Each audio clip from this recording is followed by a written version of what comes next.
হাই friends, আপোনালোক আটাইকে আসাম নলেজলৈ স্বাগতম জনাইছোঁ। আপোনালোক ইতিমধ্যে কোৱা হৈছে যে আমাৰ আসাম নলেজ একমাত্ৰ চেনেল যিয়ে প্ৰতিটো সপ্তাহত প্ৰতিটো দিনতে একোটাকৈ ভিন্ন কৰিয়া ভিডিঅ' লৈ আপোনালোকৰ মাজলৈ আহিব। আৰু আমি ছাত্ৰ ছাত্ৰী তথা যিবিলাক ব্যক্তিয়ে কম্পিটিটিভ এক্সামৰ কাৰণে প্ৰিপাৰেশ্যন কৰি আছে, প্ৰস্তুতি চলাই আছে, আমি তেখেতসকলৰ উপযোগী হোৱাকৈ আমি সপ্তাহটোৰ কাৰেণ্ট এফেয়াৰ যুগুত কৰি উলিয়াইছোঁ। আৰু এইখিনিতে আপোনালোক ক'ব বিচাৰিছোঁ যে যিসকলে আমাৰ চেনেলটো ছাবস্ক্ৰাইব কৰা নাই, আমাৰ যদি ভিডিঅ'সমূহ পাব বিচাৰে, কাৰেণ্ট এফেয়াৰ্ছসমূহ পাব বিচাৰে, তেতিয়াহ'লে নিশ্চয়কৈ আমাৰ চেনেলটো ভিডিঅ'টোৰ তলত থকা ছাবস্ক্ৰাইব বুটামটো টিপি আমাৰ চেনেলটো ছাবস্ক্ৰাইব কৰি ল'ব বুলি আশা ৰাখিছোঁ। যোৱা সপ্তাহত কেইবাটাও গুৰুত্বপূৰ্ণ ঘটনা ঘটিছে আৰু সেই গুৰুত্বপূৰ্ণ ঘটনাৰ ভিতৰত আটাইতকৈ অসমক গৌৰৱান্বিত কৰা ঘটনাটো হৈছে যে ছয়গাঁৱৰ ৰীমা দাসৰ ভিলেজ ৰকষ্টাৰ নামৰ ছবিখনে অস্কাৰৰ মনোনয়নৰ বাবে বাছনিভুক্ত হৈছে। কানাড়া ছবিৰ মুখ্য প্ৰযোজক SV ৰাজেন্দ্ৰ বাবুৰ অধ্যক্ষতাত গঠিত হোৱা ফিল্ম ফেডাৰেশ্যন অফ ইণ্ডিয়াৰ জুৰিয়ে 2019 অস্কাৰৰ বাবে ভিলেজ ৰকষ্টাৰক শ্ৰেষ্ঠ বিদেশী ভাষাৰ ছবি হিচাপে বাছনিভুক্ত কৰিছে। আৰু ইতিমধ্যে এই ছবিখনে 44টাকৈ পুৰস্কাৰ বুটলিবলৈ সক্ষম হৈছে।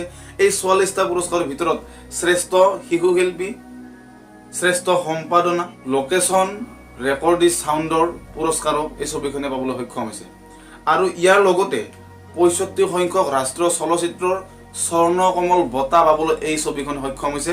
আৰু সঁচাকৈ আমাৰ অসমক এই ছবিখনে গোটেই বিশ্বত গৌৰৱান্বিত কৰিছে, কাৰণ কিয়নো অস্কাৰ বঁটাটো গোটেই বিশ্বত শ্ৰেষ্ঠ চলচ্চিত্ৰ বঁটা। আৰু আমি আশা ৰাখিছোঁ যে ৰীমা দাসৰ এই ভিলেজ ৰকষ্টাৰ ছবিখনে অস্কাৰ পাবলৈ সক্ষম হ'ব। কেৱল এয়ে নহয়, অসমক গৌৰৱান্বিত কৰা আন এটি ঘটনা যে অসমৰ আদিল হুছেইন অভিনীত হোৱাট উইল পিপুল সে নামৰ ছবিখনেও অস্কাৰৰ বাবে মনোনয়নৰ বাবে বাছনিভুক্ত হৈছে। অৱশ্যে এই ছবিখন অসমক প্ৰতিনিধিত্ব কৰা নাই। এই ছবিখন নৰৱেৰ পৰা বাছনিভুক্ত হৈছে। এই ছবিখনৰ মুখ্য পৰিচালনা কৰা দায়িত্বত থকা ব্যক্তিগৰাকী হৈছে ইৰাম হক। অসমৰ নৃত্য প্ৰতিয়সী অসমৰ সন্তান প্ৰীতিলেখা ডি চৌধুৰীলৈ গুজৰাটৰ মানৱ কল্যাণ মণ্ডলৰ ফালৰ পৰা কথা তীৰ্থ বঁটা লাভ কৰিছে। এইটো আমাৰ পৰীক্ষাত আহিবলগীয়া এটা প্ৰশ্ন, পৰীক্ষাত আহিবলগীয়া এটা বিষয়। তাৰ পিছতে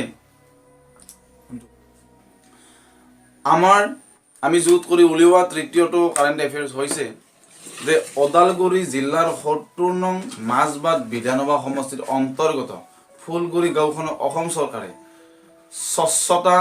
স্বচ্ছতাৰ আদৰ্শ গাঁও হিচাপে চিহ্নিত কৰিছে। এয়া আমাৰ গাঁওবিলাকে স্বচ্ছতাৰ ওপৰত ল'বলগীয়া আদৰ্শৰ বিষয়, এটি গুৰুত্বপূৰ্ণ বিষয়। আমি যুগুত কৰি লোৱা চতুৰ্থটো কাৰেণ্ট এফেয়াৰ্ছ হৈছে যোৱা 23 ছেপ্টেম্বৰ তাৰিখ পুৱতি নিশা 4:30 বজাত অসমৰ স্বনামধন্য শিল্পী তথা অসম ৰত্ন ডক্টৰ ভূপেন হাজৰিকাৰ একালৰ সংগী কল্পনা লাজমীৰ দেহাৱসান ঘটে। আৰু কল্পনা লাজমী 1973 চনত ডক্টৰ ভূপেন হাজৰিকাক লগ পাইছিল যেতিয়া আৰৱ ছবিখনৰ সংগীত পৰিচালনাৰ কাম চলি আছিল। আৰু আৰৱ ছবিখনৰ সংগীত পৰিচালনাৰ দায়িত্বত থকা আত্মৰামৰ ভাগিনীয়েক আছিল কল্পনা লাজমী। আৰু যেতিয়া লগ পাইছিল, ভূপেন হাজৰিকাৰ ব্যক্তিত্ব দেখা পাইছিল, তেখেতৰ গুণ গৰিমা দেখা পাইছিল, আৰু তেতিয়াই কল্পনা লাজমী ভূপেন হাজৰিকালৈ ঢাপলি আহিছে। ভূপেন হাজৰিকালৈ আহিছিল কলিকতাত থকা ৰাণীগঞ্জত থকা ঘৰটোলৈ। পিতৃ মাতৃৰ বহুত বাধা স্বত্বেও কল্পনা লাজমী ভূপেন হাজৰিকালৈ আহিছিল।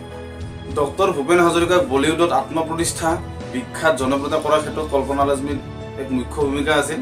কিয়নো 1986 চনত যেতিয়া কল্পনা লাজমী তেওঁৰ প্ৰথমখন চিনেমা পৰিচালনা কৰিব ওলাইছিল, সেয়া আছিল এক পল। আৰু সেই এক পলে আদি কৰি দৰমায়া, ইন বিটুইন আৰু বিভিন্ন ধৰণৰ ছবি পৰিচালনা কৰিছিল কল্পনা লাজমী। আৰু প্ৰায় সংখ্যকতে ডক্টৰ ভূপেন হাজৰিকা সংগীত পৰিচালকৰ দায়িত্বত আছিল। আৰু এনেকৈয়ে ডক্টৰ ভূপেন হাজৰিকা বলিউডত আত্মপ্ৰতিষ্ঠা কৰিছিল। তাৰপিছত আমি যুগুত কৰি লোৱা পিছৰটো কাৰেণ্ট এফেয়াৰ হৈছে ঝাৰখণ্ডৰ ৰাঁচীত প্ৰধানমন্ত্ৰী নৰেন্দ্ৰ মোদী মহোদয়ে উদ্বোধন কৰে বিশ্বৰ সৰ্ববৃহৎ স্বাস্থ্য বীমা আঁচনি। আৰু অসমৰ এই আঁচনিখনে অসমৰ 27 লাখ মানুহৰ 1300 বিধ ৰোগৰ বাবে প্ৰতি বছৰে বিনামূলীয়াকৈ লাখ টকা পৰ্যন্ত চিকিৎসা সেৱা আগবঢ়ায়। এইটো আমাৰ জানিব লাগে। তাৰপিছতে এইটো গুৰুত্বপূৰ্ণ বিষয় হৈছে ময়ূৰ বৰালৈ ডক্টৰ মহিদুল ইছলাম বঁটা প্ৰদান কৰা হয়। ময়ূৰ ইণ্ডিয়ান ইনষ্টিটিউট অফ বেংক মেনেজমেণ্টৰ এজন ফেকাল্টি মেম্বাৰ তেখেত। 22 ছেপ্টেম্বৰৰ শিৱসাগৰৰ ৰংপুৰজ্যোতি ক্লাবৰ উদ্যোগত অৰুণোদয় সাহিত্য সভাই ডক্টৰ মহিদুল ইছলাম বৰা স্মৃতি ৰক্ষা সমিতিয়ে ৰংপুৰজ্যোতি ক্লাবৰ উদ্যোগত ডক্টৰ মহিদুল ইছলাম বৰা বঁটা প্ৰদান কৰে ময়ূৰ বৰা। এইটো জানিব লাগে।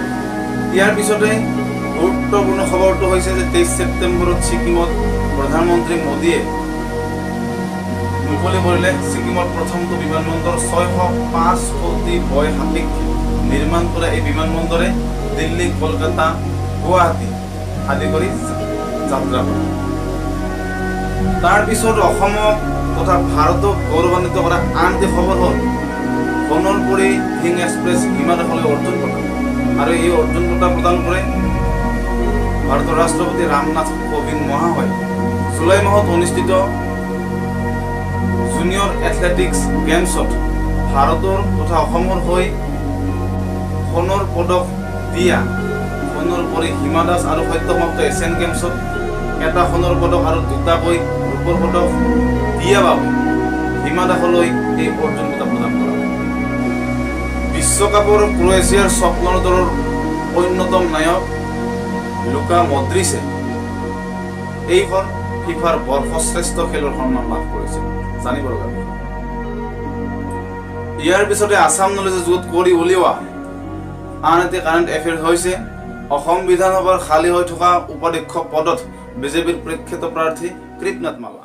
আৰু কৃপনাথ মাল্লাক বিনা প্ৰতিদ্বন্দ্বিতাৰে নিৰ্বাচিত কৰে অসম বিধানসভাৰ অধ্যক্ষ হিতেশ্বৰ গোস্বামী মহাশয়।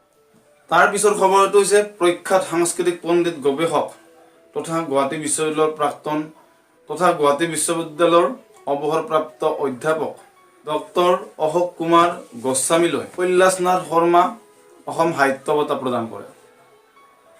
আছাম নলেজৰ যে শেষৰটো কাৰেণ্ট এফেয়াৰ্ছ হৈছে গোটেই দেশক লৰাবলৈ সক্ষম হোৱা এটি খবৰ। সেইটো হৈছে 158 বছৰীয়া এটা আইন, সেই আইন বাতিল কৰি মহামান্য সুপ্ৰিম কোৰ্টে এতিয়া ৰায় দিছে যে বিবাহ বহিৰ্ভূত সম্পৰ্ক কেতিয়াও অবৈধ নহয়। ব্যক্তিগত স্বাধীনতাৰ প্ৰতি সন্মান কৰি 158 বছৰীয়া এই আইন বাতিল কৰি মাননীয় উচ্চতম ন্যায়ালয়ে এই ৰায় প্ৰদান কৰে।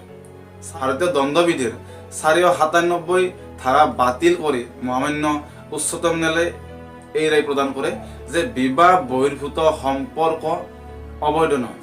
যদি কোনোবা ব্যক্তিয়ে কোনোবা মহিলাই নিজৰ ইচ্ছা অনুযায়ী কোনো বেলেগ মানুহৰ লগত সম্পৰ্ক স্থাপন কৰে তেলে সেই সম্পৰ্কটো কেতিয়াও অবৈধ বুলি গণ্য কৰা নহ'ব। বন্ধুসকল, আপোনাৰ আটাইকে ভিডিঅ'টো চোৱাৰ বাবে ধন্যবাদ জ্ঞাপন কৰিছোঁ। আৰু এই আছাম নলেজত প্ৰতিদিনেই এটি বিভিন্ন বিষয়ক লৈ ভিডিঅ' আমি বনাই আহিছোঁ। গতিকে আপোনালোকে যদি আমাৰ এই ভিডিঅ'ৰ পৰা উপকৃত হৈছে বা উপকৃত হ'ম বুলি ভাবিছে তেনেহ'লে আপোনালোকে এই ভিডিঅ'টোৰ তলত থকা ছাবস্ক্ৰাইব বুটামটোত ক্লিক কৰি